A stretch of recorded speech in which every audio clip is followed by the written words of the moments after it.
Allah'dan korkuguz. Allah'a günahlı buludan saklanırız, hem hak bulgan faydalı sözlerine söyleriz. Allah Teala әлеге ayette iman getirgen, yani müminlerge, yani Allah'ta Allah'ın başına koydup, cevap veresi günge, ışangan kişilerge müracaat eder. Korkuguz deydi. Söyleriz hak bulgan dürüst, doğru sözünü. Başta korkuguz, anlarız söyleriz. Elbette korkan kişi yalvarlamayın, doğrusun dürüstün söyleyip. Korkmagan kişi dürüstün de yalvarını da söyleyip, öz başına kaygı, hasret getirip çıkargan mümkün. Her kişiye ağız, işler, ilimler takdim verilgen. Bular barısı da ulu nimetler. Allah Teala akıl bilen tilini beylep koygan. Akıllı kişinin tili beylep olsa, akılsızның tili hocasının yüreğindeki yaşarın sırlarını açıp salar. Sadruddin Taftazani 8. asır alimi Şerhül Akaid kitabında şunday sözlerni getiren. وَإِنَّمَا جُعِلَ اللِّسَانُ عَلَى الْفُؤَادِ دَلِيلًا. Til yürekte, yani akılda bulunan nersege delil. Ya eyyühellezine amenu la tettehidu bitaneten min dunikum la ye'lunekum khabala vaddu ma anittum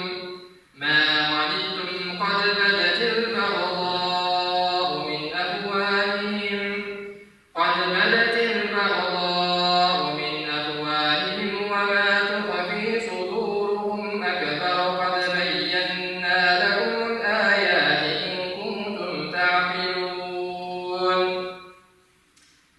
Ey iman getirgenler!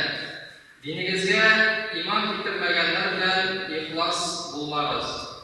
Allah'a sırlarınızı açmağız. Allah sizin barlık amellerinizni bozarlar, hem sizge zarar kılırlar. Sözlerinde Allah'ın sizge nefretleri açılar.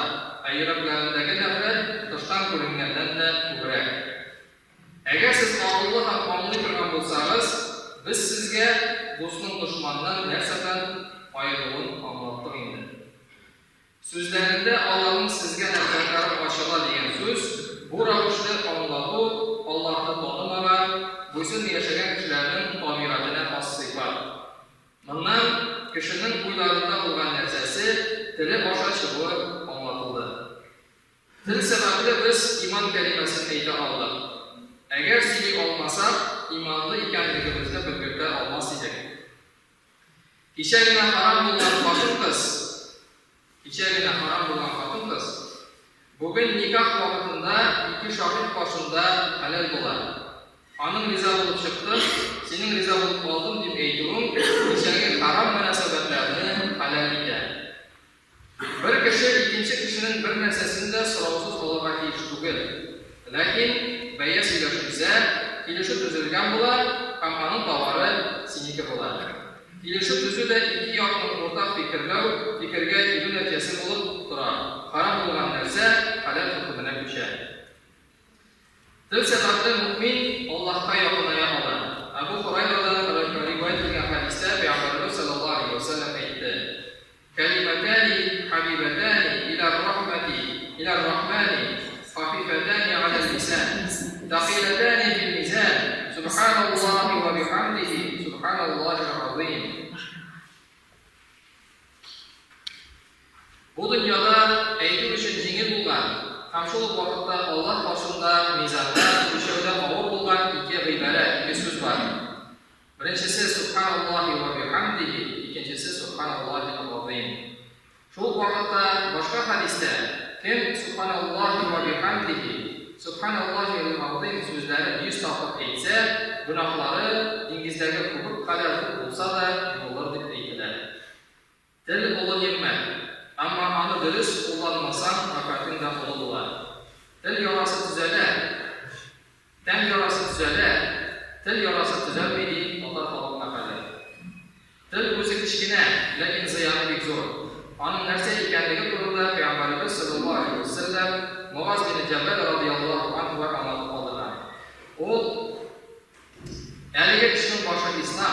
Dilagi namoz, tugasi jihad. Anları sen Allah'ın tut bölüşü, anları sen Allah'ın tut bölüşü, yani bir muhkim bölüşü durumda haber verilme dedi. Peygamberimiz sallallahu aleyhi ve sellem. Min eyye, ey Allah'ın içisi dedi. O özünün tilinden tuttu da özünde yine bu nerseni dayıp dur deyip etti. Min ey Allah'ın içisi, bizden söyleyen nerselerimiz için sorulaşak mı deyip soralım. Peygamberimiz sallallahu aleyhi ve sellem, anan senden mahrum olsa, gaybat sözlerden başka nerse için, kişilerin okuma yüzleri ve sorulaşaklar mı dedi, Tirmizi yayınlarında getirilen hadiste. Yani diline hoca olabilmesen, dilini jimirgen mümkün. Yolg'iz qilib, o'ynab qilib aytilgan taloq da durust bo'ladi. Kechagina birov xotini bilan nikohda turmush olib borsa, bugun taloq sababli bular bir-birisiga harom bo'ladi. Faqat so'z orqasidan, til orqasidan. Dilning eng zo'r ofati yolg'on.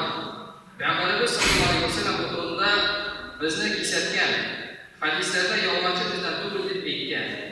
Uqba bin Amir radhiyallohu anhu keltirilgan hadisda Peygamberimiz sallallahu aleyhi ve sellem şuradaki kengaçlarını yapalım. Emlik aleyke lisan. Yani diline hoca ol. Ve yesa'ake beytuk. İyigiz sizge yeterlik olsun. Vakti ala hatiyeti. Hatalarımız için yılarız. Bu kengaçlarını kullanıp yaşayan aşırafta mümin Müslüman silisiz sözlerin ciddi ile başalıp gelir. Afandi kişinin Allah doğru yoldan alıp bana anılarını eder. يا أيها الذين آمنوا اتقوا الله وقولوا قولا سديدا. Ey müminler, Allah'tan korkunuz, Allah'a günahlı kuldan saklanınız. Hem hak olan faydalı sözlerine söyleriz. Allah Teala bizden dönüşün hak faydalı olan derslerini söylerini talep eder. Allah talep etkenini desek, min dinetiye olasın. Cevabı gidesi ayetler 71. ayette. يُصْلِحْ لَكُمْ أَعْمَالَكُمْ وَيَغْفِرْ لَكُمْ ذُنُوبَكُمْ وَمَنْ يُطِعِ اللَّهَ وَرَسُولَهُ فَقَدْ فَازَ فَوْزًا عَظِيمًا. Allah aytgancha ish qilsangiz, Allah ishlaringizni ham amallarıngizni tuzatib, ham gunohlaringizni yorliqlar.